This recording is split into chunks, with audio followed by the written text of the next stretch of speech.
Hello everybody, I'm Ray Braselton, your host of the music show, and welcome everybody. Just have a special show for today.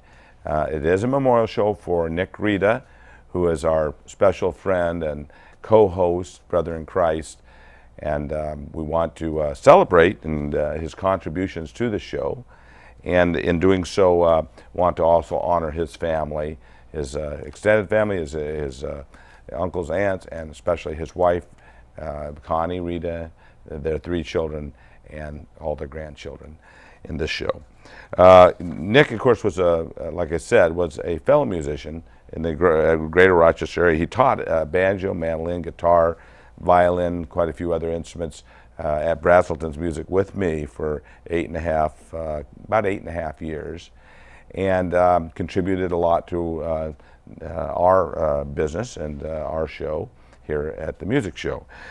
Today's show will include some of the older shows from back, probably as far back as 2006. Actually, his very first, I believe his first opening, his first interview of Nick and myself too, for that matter.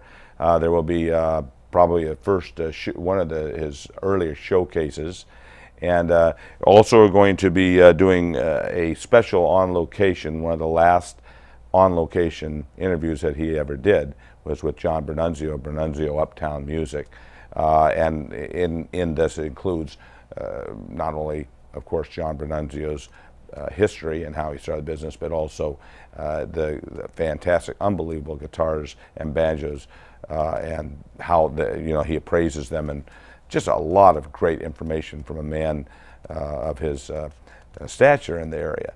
So you'll see him, of course, going through that. There will be some songs that you'll see him performing, Uncle Nick. He was into jazz a lot, and you'll see a lot of that work. I just ask you to celebrate this his life with us today on this show. Enjoy it. Please, if you get a chance, write me at my Facebook, and have it at the bottom of the screen, I'm sure, on just what you thought of the show, and we'll stay tuned for a very, very interesting and good show.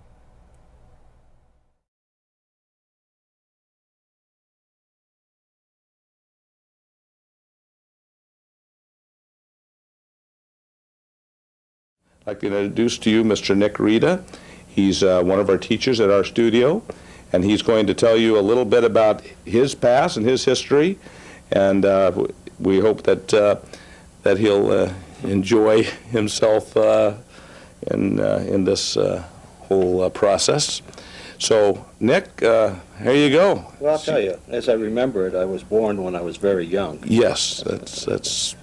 And I think it was in a hospital because I wanted to be near my mother at such an auspicious occasion. But I was born in a little town called Elwood City, Pennsylvania, and that's where I started my music education. I started when I was about 10 years old on clarinet. I learned to read music, and that was the beginning of actually what was a lifelong love affair with music. I started teaching guitar when I was about 12, 14 years old for a little music studio in Elwood. Oh, man, I think he's dead by now. He has to be dead, Mr. Wardman. I think he was half dead when I was working for him, but that's beside the point. But I remember we were playing in a little rock band, and all we were doing was like playing chords and doing Beatles songs, and it was really wasn't really all that hot, But Mr. Wardman was such a neat old guy.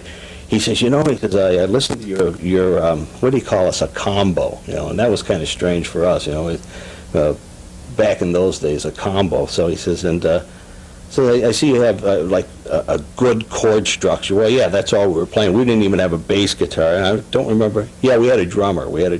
So like 3 guitars and a drummer. And he says, I need somebody to teach for me. So if you can come over by the store, I'll interview you and see if that's if we can work that out. So I remember I went in the back room, and he opened up the old Mel Bay book. Actually, I'm not sure whether it's Mel Bay or Joe Fava, but it was one of those #1 books. And I started reading through it. We got to page 20 or so, and I started running out of being able to read. So he says, yeah, here's where you start. He says, your students will be starting here in the beginning of the book, and you'll start back here. So So I kept ahead of my student for all that time, and I taught for about 4 or 5 years before I moved to Rochester in '68. For quite a while, I kind of didn't do a whole lot in music, but then I had a little music shop back in the mid-'70s in the city called the String Shop, and was teaching back then, and it was pretty interesting, a pretty interesting time, and I started to get better at teaching, and took a few lessons myself. I studied at Hochstein for about 1.5 years. And, during that period of time, played with different bands. But I continued to teach, and then, it was about 3 years now that I've been teaching up at your place, right? Yeah. And that's been growing. We've been doing those classes, and the class situation is a pretty interesting thing. And the, some of the clinics. Yeah. Well, what we're going to do tonight with a power chord thing there, that's kind of like a shortening of what we do at a clinic, where we take a specific subject and work it. So the viewers will be able to listen in and maybe learn a couple of things from you. And about how long? Well, I'm not sure if they're going to learn. Well, that's the intention. I know you can teach. So. Right. We can teach. Can they learn? I'm sure they can. Our viewers that's the interesting thing from a teacher standpoint. You know as well as I do that there are good players who can't teach, and there are good teachers who can't play. Mm-hmm. So when you have a kind of like a balance between the people who can play and teach, like we are, and being able to break down the concepts and be able to explain them so that people can understand them. That's the key to good teaching, and that's what we hope to accomplish. Hello, welcome to our showcase for today. We're going to do something a little different today we've never done before. Usually our showcase has to do with instruments or some subject like a harmonizer or something, but today we're going to do a student showcase, and today I have with me two of my very best. We said that the other day, and we got a big chuckle out of that, but we have with us today Andy Gams, over to my far right, geographically and politically too, I think, right? And to my near right, we have John Sippel. He's we've been together in this workshop for almost a year now, and it's not like actual lessons, and it's not like an actual class either. What we do is we just get together and we work. That's hence the name, workshop. We work on different things.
good.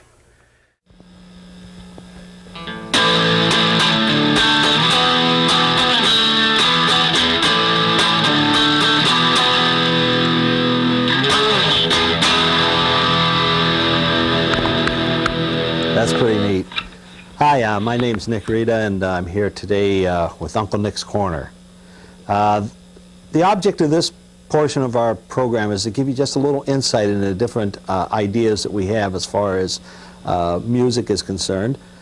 Music is so wide and there's so many different variations, but we decided to start fairly simple. Today we're going to be discussing a thing that you may know a little bit about. It's called a power chord. Now, power chords are the basics of rock and roll music. I think the first time I ever heard a power chord was Pete Townsend with that big windmill effect that he had, if you remember, when he played with, what was the name of that group? It was a little before my time, I don't think I remember. But anyway, the power chord is actually not really a chord, it's a chord fragment. What I mean by that is your typical chord is either a 3 or 4 note chord and has a root, a third, and a fifth. Now, for some of you who don't know what I'm talking about as far as music theory is concerned, that's not really important. Just to know that there's actually 3 notes that form your typical chord. Here's a C chord. Now, I'm using a lot of distortion right now because that's a thing that the power chords are so effective using. But the power chord really is only 2 notes, and when you see it written in music, most of the time you see it written as a A5 or a D5, and what that means is that we're using the root, which in the case of an A5 obviously would be the A, and the fifth of that scale. In A, we would be talking about the A, B, C, D, E. So if we combined an A and an E, we'd get what we call the A power chord. This is what it sounds like. There it is right there. Notice I'm playing the 5th string open, which is A, and the 4th string on the 2nd fret, which is E. And when I combine them together, they get that real basic, real gutsy sound. And that's why they're so popular in rock music, because it does give you that low end that is so prevalent in rock. Now, I was thinking about this earlier today and thinking about, how did we ever come up with a power chord? It's a power chord. I know why I came up with it, because I couldn't play the full bar like that. And I would play the bar and I would just hit these lower strings. And I say, hey, that sounds pretty cool. Little did I know that somebody had already discovered it, and my discovery went down the drain.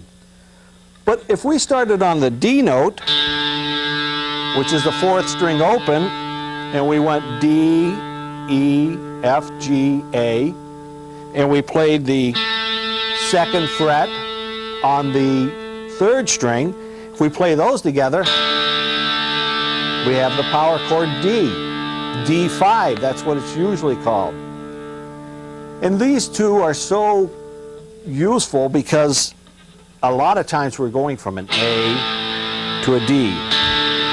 You hear that all the time. In another segment later, as we do some of these other segments, one of the things we're going to be talking about is a 12-bar blues. And a 12-bar blues starts out with an A chord in the key of A. It goes to a D chord, and then it goes to the E. Now the E is very similar to the A and the D, only we're playing it, wow, listen to that distortion. We're playing the E power chord using the 6th string open and the B on the 5th string. And remember what I said about the 5. E, F, G, A, B. Was that right? Yeah, I know my alphabet. So we play the E and the B, and we have the E power chord. And again, going back to what we call the 12-bar blues, it'll sound something like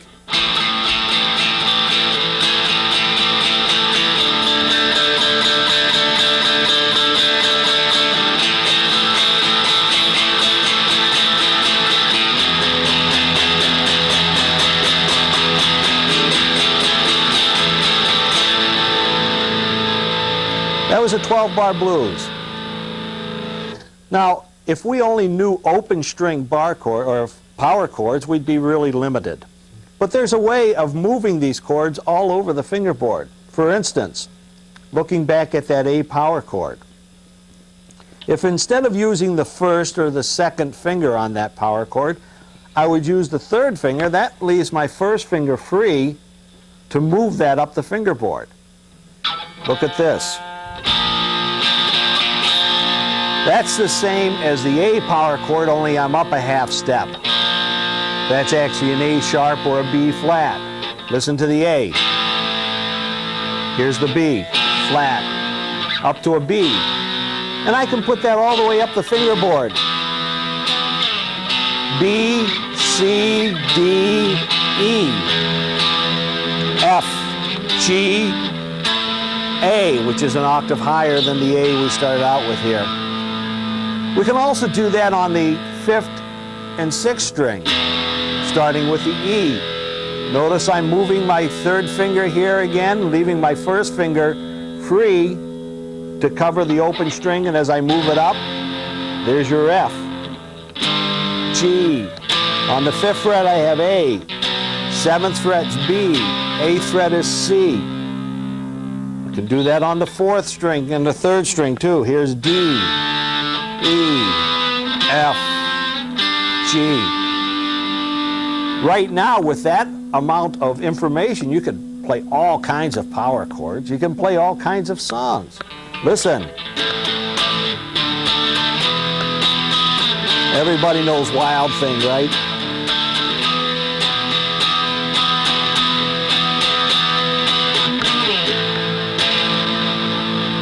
So simple, yet so effective.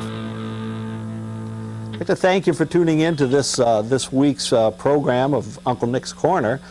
Next week, everything going according to plan, we'll be covering the 12-bar blues. And after that, we're going to be looking at the pentatonic scale. So just keep on picking.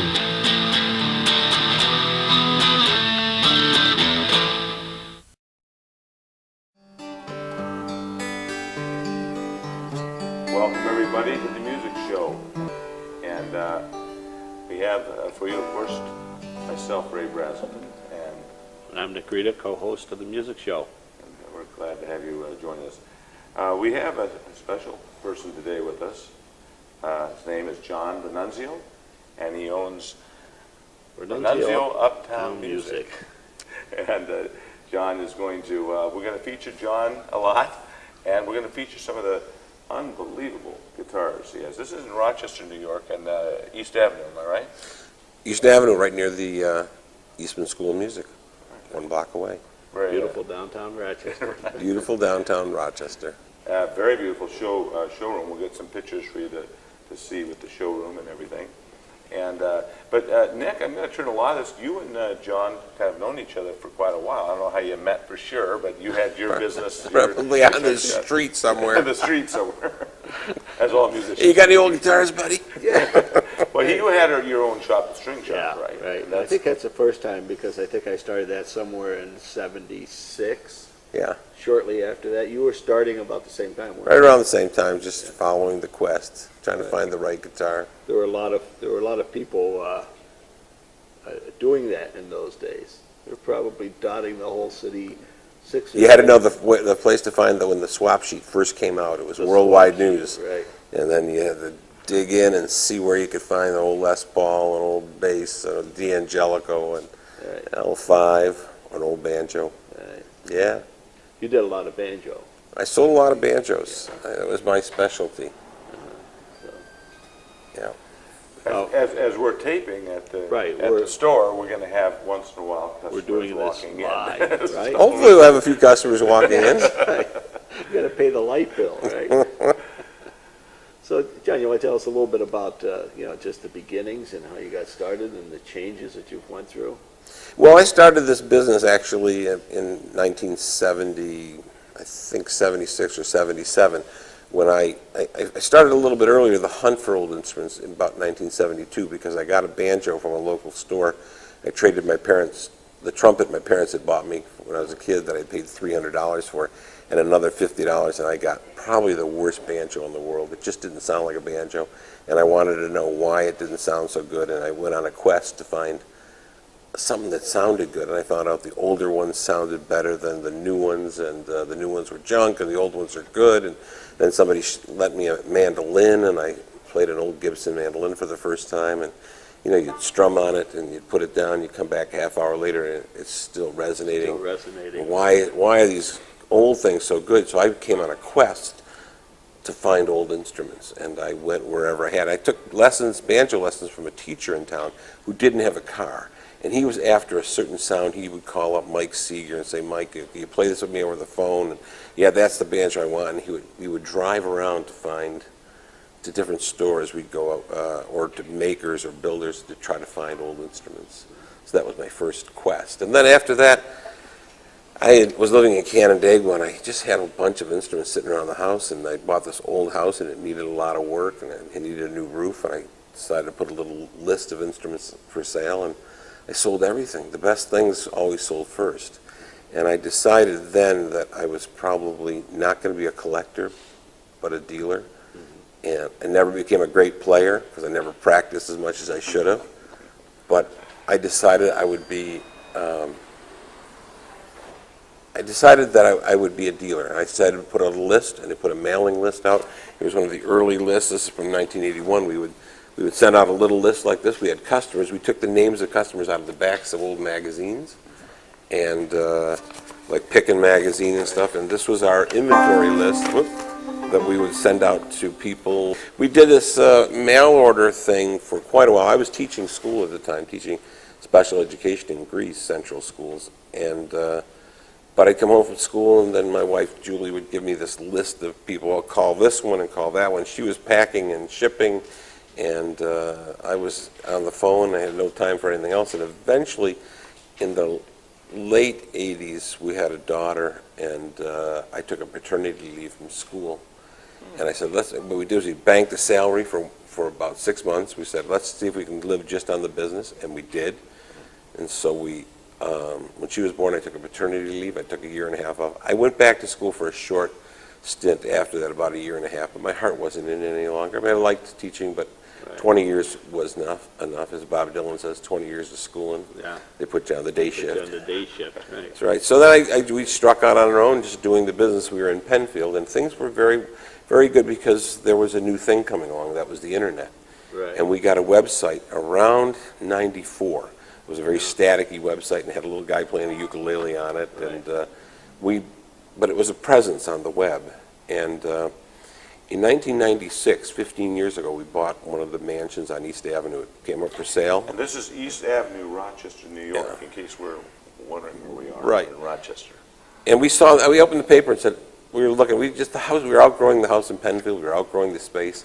We opened up the newspaper one day and it said mansion, East Avenue for sale, and the price was really, it was like what you'd pay for a cul-de-sac in Pittsford. It wasn't ridiculously priced, and we thought that'll give us room to grow. So we bought it, and it had apartments in it. We converted back to a single-family house and used the lower level, the basement level, for our business. And we did a lot of business out of there from 96 up until 2006. So for 10 years, the business really, really grew. We bought collections. Julie and I traveled all over the world buying major collections of instruments. We went to Canada.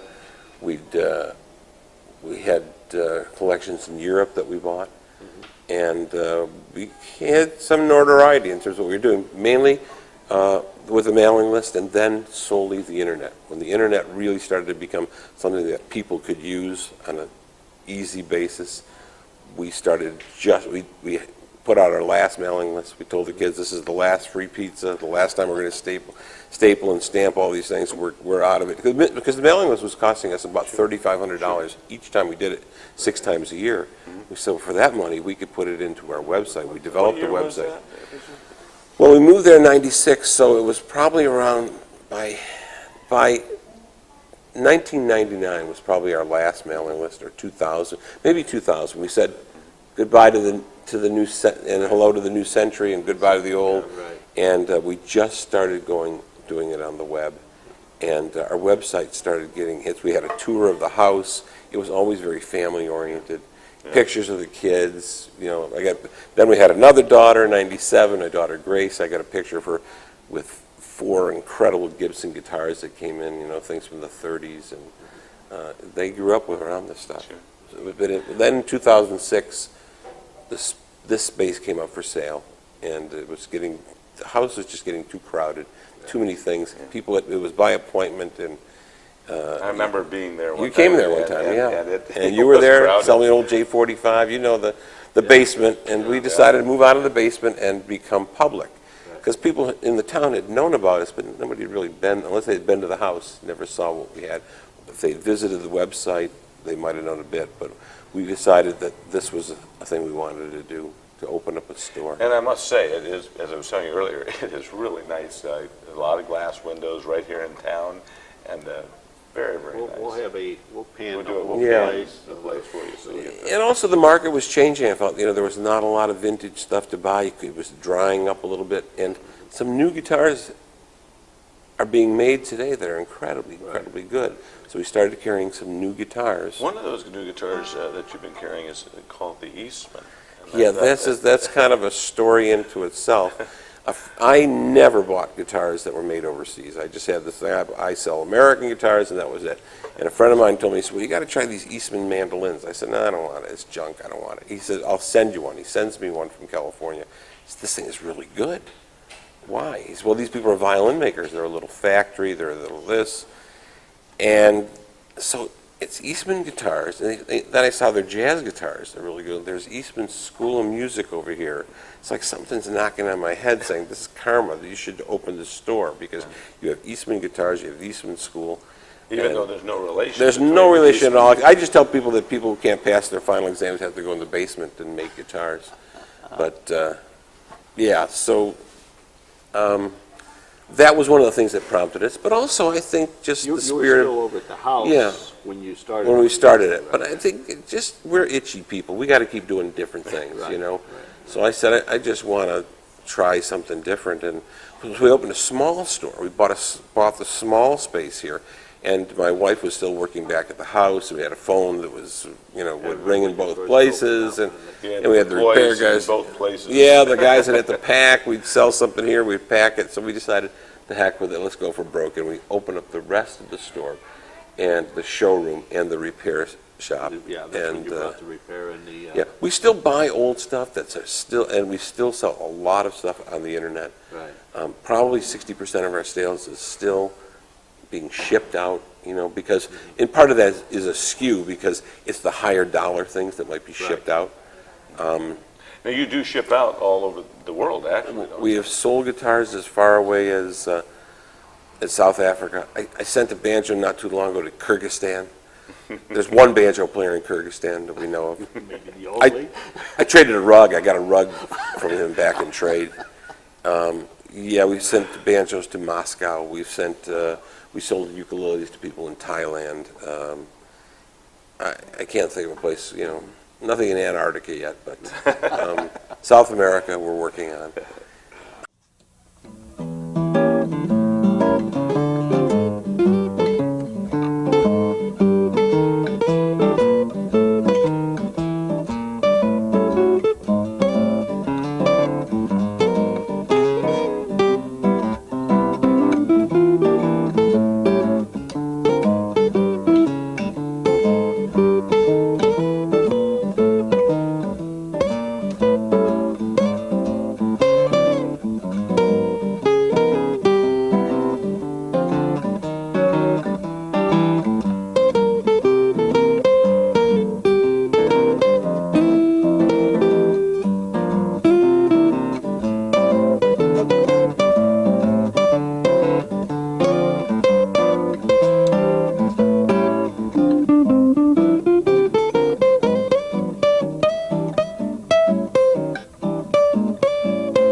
Speaking of instruments, this one I'm holding here.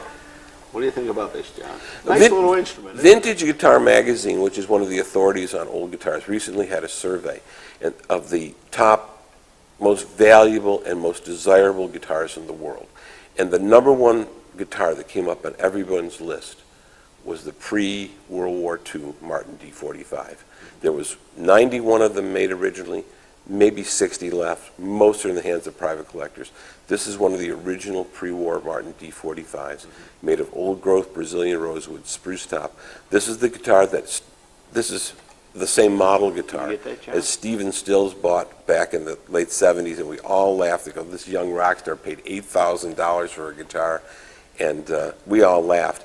I think he's got the last laugh. A guitar like this today sells for about $250,000. And we have it here in our shop. Drop it, please. Don't drop it. Don't drop it. With its companion 00045. The 45 series guitars are all trimmed in abalone. They have an incredible voice in addition because they're made of old wood. Adirondack spruce top, it's old growth wood. I mean, so this wood was probably cut in the 30s, but it was old growth wood. The sound, and these are the Stradivariuses of the guitar amazing, world. yeah. This is Of the the flat most top, desirable right, guitar. yeah. Of the flat tops. Right. The most desirable When I first picked it guitar. up and played it, the thing is, that's so beautiful. beautiful, You don't even have to. This, also Neil Young plays one. Yeah. He plays the D45? Pre-war D45. I don't have a pick, but Yeah. Oh, the bass is just beautiful. the balance is amazing. Yeah, we have this, actually, these guitars are on our website. We have Michelle playing them on YouTube. Yeah. We should have had her playing today. We should get her Michelle's our test driver. One great thing about having a store here in this location is we have Eastman students coming by all the time. Not only as buyers, but people looking for jobs, and we've hired some incredible people out of the school. You know, this shop too also reminds me of my dad's barber shop years ago. Come on a Saturday afternoon and you have people hanging out, talking guitar, talking music. I mean, it's Well, we because we had our business in the house for so long, when we opened this store, we wanted to make it a comfortable place where people could come and gather and play music and the couch. That's the first thing we bought was an old leather sofa because we wanted a place where just people could feel comfortable about It's it. very comfortable. And you do have concerts every once We have concerts the first Friday of every month. We have a house band, the Windsor Folk Family, and they usually open up, and then we'll have some local talent playing. Do they play right here? They play at that end of the That end store, of the store? and we clear everything out. Everything's on wheels. We clear it all out, set them up with some amplification, and we get 50, 60, 75 people. We had Jake Shimabukura play here, the ukulele wonder, Ukulele, yes. and the entire store was packed with people. And you could hear a pin drop. It was incredible. During the Jazz Fest, you had a few people. During Jazz Festival, always bring some of the performers, but I think we had a great picture. We have the one and only Gibson bass banjo, the only one they made in 1929. We have a picture of Bela Fleck and Victor Wooten holding that. amazing, That was worth the price of admission. Yeah, I just stopped in just after he left. I missed him. So. Right. Now, you have another guitar, too, that we were going to talk about. Did you want to go right to that? This one over here. A lot of rare guitars come in, and we don't deal much in personality guitars, but a friend of mine got this guitar. I'll let you hold that banjo. A friend of mine brought this guitar, and he bought it in Philadelphia in the late 60s. It was traded in at a guitar shop. It's a fairly rare guitar, but it's had a lot of work on it and a lot of playing wear. But as he was doing some research, about 10 years later, he's taking the guitar apart, and he's looking at this guitar, and he's looking through a book, and he finds this photograph in a book, okay? If you can get a hand. And that photograph is Lonnie Johnson. Lonnie Johnson was the first recorded guitarist. He played with Louis Armstrong. He played with big bands. He played jazz. But Played with Eddie Lang, too. I he think. played with Eddie Lang.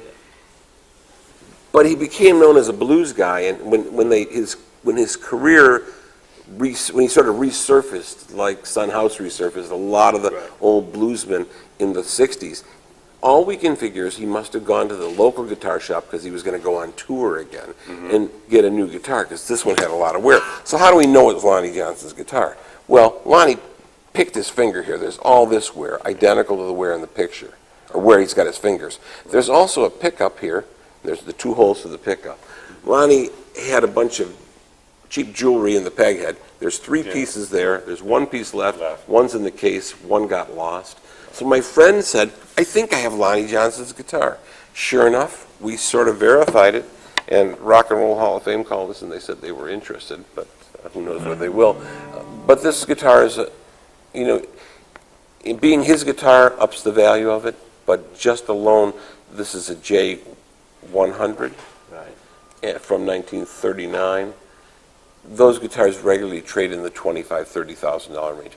We've got a price, I guess, of $40,000 because it was Lonnie Johnson's guitar, because of the personality involved, and even though it's had a lot of wear on it and a lot of repairs. So it's quite a valuable guitar. And at some point, we're going to do a Lonnie Johnson night.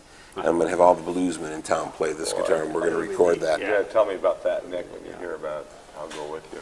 As far as the average individual who thinks they might have something of value, what's your advice to them? Well, you should. I think should always be appraised by someone who knows the value. And when people bring us guitars every day, one thing that when we opened the store that we didn't count on was the number of instruments we bought off the streets in Rochester. Mm-hmm. Since we opened the store 5 years ago, we've bought over 1,500 instruments off the streets that people walk in with. Just walk in. And I can't. We always tell people what the value of they have is, and we buy it on a percentage or we sell on consignment.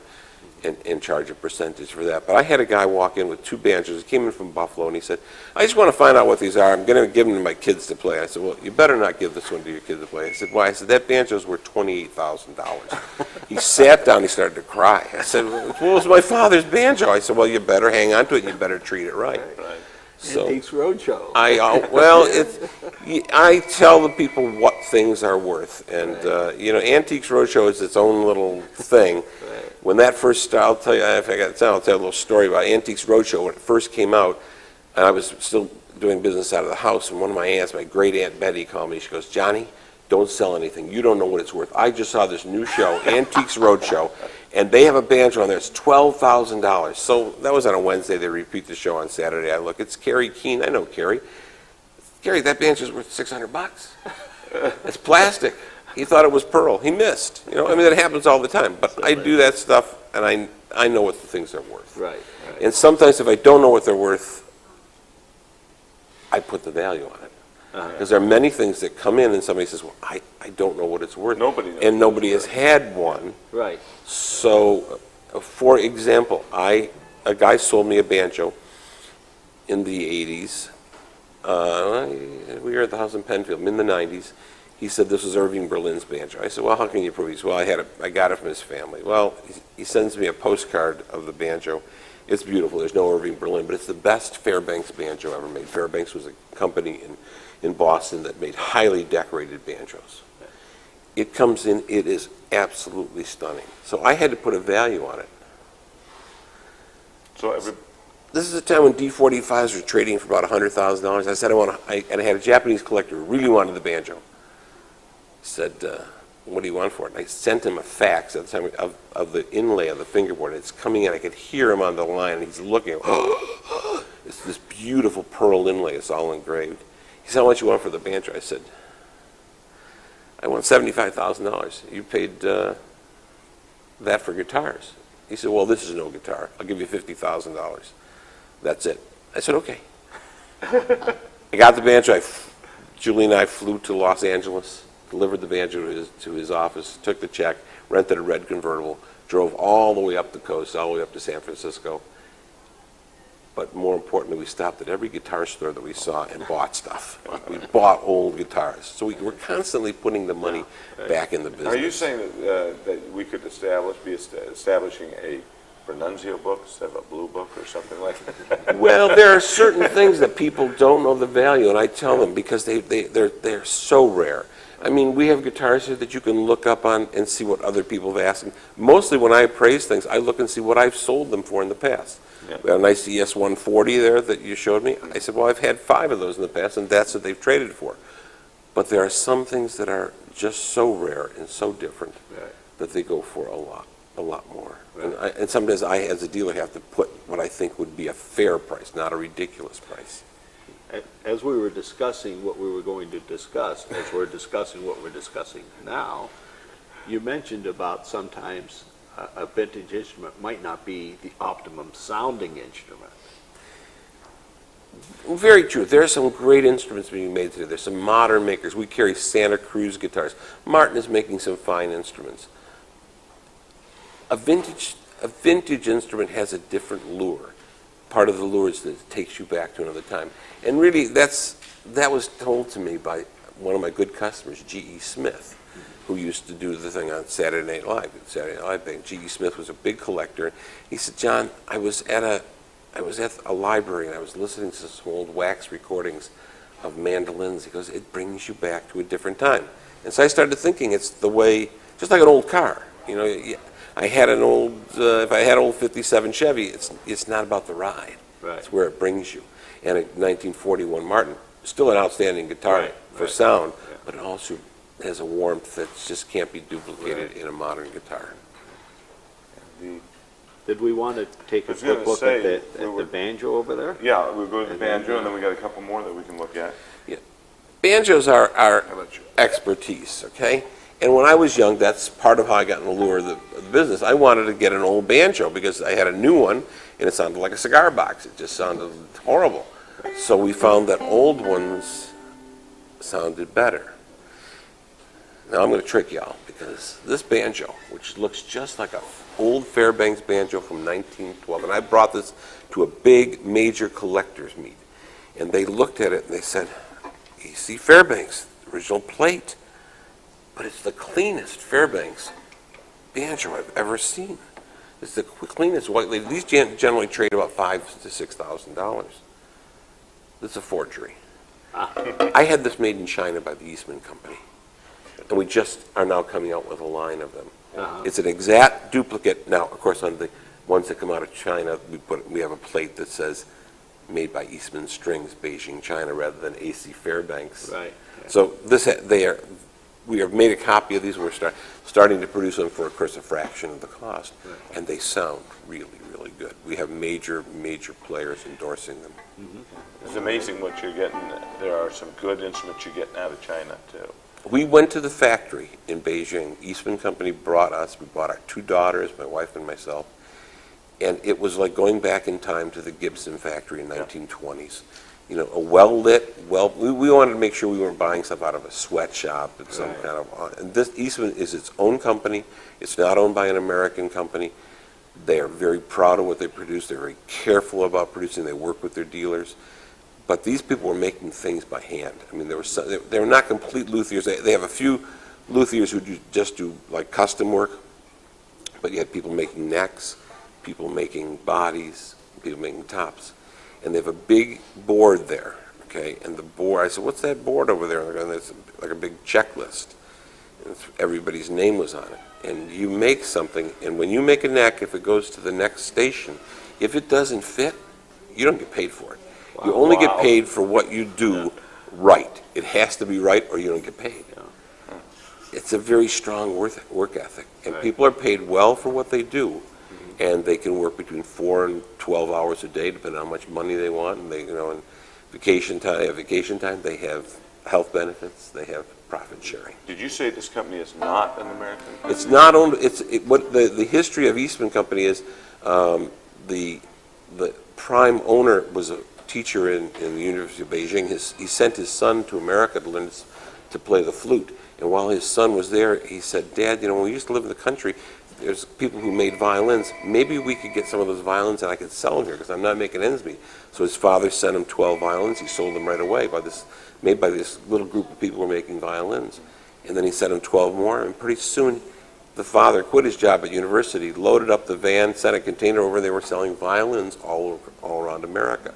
Now Chen currently lives here, but they're not, it's different than Gibson going over to China and saying, make me 400 Les Paul copies, and if you can't do them cheap, I'll take them to another factory and say, have another factory do it. I'll go to Korea or I'll go to Taiwan. It's not that. It's its own factory that makes its own goods and cuts its own wood. I got there and I said, where's your CNC machine? They don't have a CNC machine. They have people with little scrapers making necks. And then outside is all the logs. They buy their own wood, they resaw it. And their new guitars come with Adirondack tops. How big an organization of people? How many people are? They have 800 people that work from the factory, the total factory. They now make horns also. They bought Haynes flutes. They bought the name, so they're making a big run in that. They sell a lot of violins. The stringed instrument is a small part of it. So this says Fairbanks on the. This plate, one does. This is my prototype. Okay, gotcha. Yeah, the ones that came in now have the Eastman label, and they're all numbered. And this one is just the one I kept because I had to fool my friends first, Right. because they said they couldn't tell the difference. Yeah, that's great. That's a great story.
We want to get a chance to pan the whole store, be able Right. for everybody to see everything. But I did want to catch on a couple of guitars that I have. Sure. And I wonder if I could just show them to you. Yeah. It might be a little bit difficult in switching, but I'm sure we can handle it. I think the one that I've had since I was a youngster, I was probably about 14 or so, and that one was really my first electric guitar. I think it was built probably in the late 50s.